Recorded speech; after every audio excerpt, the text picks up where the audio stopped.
So Shah algorithm படிச்சிருக்கோம், MD5 algorithm படிச்சிருக்கோம். ரெண்டுக்கும் பெருசாக எந்த டிஃப்ரென்ஸும் கிடையாது. ரெண்டோடைய ஃபங்க்ஷன்ஸுமே சேம் தான். ஷாவில் ஹேஷ் கோட் ஜென்ரேட் ஆகும், MD5ல் மெசேஜ் டைஜஸ்ட் ஜென்ரேட் ஆகும். ரெண்டுமே வந்து ஃபிக்ஸ்டு லென்த் கோடு தான்.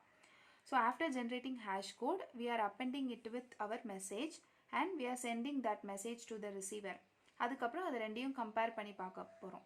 ஸோ ஒரு ஹேஷ் கோட் ஜென்ரேட் பண்ண போகிறோம், அந்த ஹேஷ் கோடை நம்மளோட மெசேஜோடு அப்பெண்ட் பண்ண போகிறோம் அண்ட் அந்த மெசேஜை நம்ம ரிசீவர் சைட் கொடுக்க போகிறோம். ஸோ இங்கே ரிசீவர் சைடில் இருக்கிற ஹேஷ் கோடும் நம்ம இங்கே ஜென்ரேட் பண்ண ஹேஷ் கோடும் சேமாக இருந்துச்சு அப்படின்னா ரெண்டோட இன்டெகிரிட்டியும் நம்ம செக் பண்ணிக்கலாம். Here there is no modification in the transmission side. So one bit is changed in transmission side, then hash code will be changed. If suppose இது வந்து ரெண்டும் சேமாக இருக்குது அப்படின்னா authentication achieved, எந்த மாடிஃபிகேஷனும் இல்லைன்னு சொல்லிடலாம். இப்போ இந்த ஹேஷ் கோட் வந்து 110 இருக்குது, ரிசீவர் சைடில் இருக்க ஹேஷ் கோட் வந்து 111 இருக்குது. ஸோ ஒரு பிட் நம்மளுக்கு சேஞ்ச் ஆகியிருந்தாலும் நம்மளுடைய ஹேஷ் கோடு அல்லது நம்ம ஜென்ரேட் பண்ண மெசேஜ் டைஜஸ்ட் அப்படிங்கிறது வந்து இன்டெகிரிட்டி ஃபெயில் ஆகிடும். ஸோ ஒரு பிட் சேஞ்ச் ஆயிருந்தாலும் நம்மளோட ஹேஷ் கோட் வந்து ஃபுல்லாக சேஞ்ச் ஆயிரும். ஸோ திஸ் இஸ் இதே தான் நம்மளுடைய மெசேஜ் டைஜஸ்ட்டுக்கும் சேம். ஸோ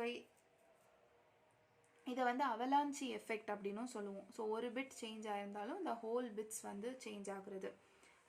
இந்த ஹேஷ் கோட் பிளெயின் டெக்ஸ்ட்டில் ஒரு பிட் சேஞ்ச் ஆனாலும் ஹேஷ் கோட் வந்து டோட்டலாக வந்து நமக்கு சேஞ்ச் ஆகும். ஸோ MD அப்படிங்கிறது மெசேஜ் டைஜஸ்ட், இது டிரான்ஸ்மிஷன் சைடில் ஜென்ரேட் ஆகுது. அந்த மெசேஜ் டைஜஸ்ட்டை we are appending it with our plain text and அந்த பிளெயின் டெக்ஸ்ட்டை நம்ம வந்து ரிசீவர் சைடுக்கு சென்ட் பண்ணுறோம்.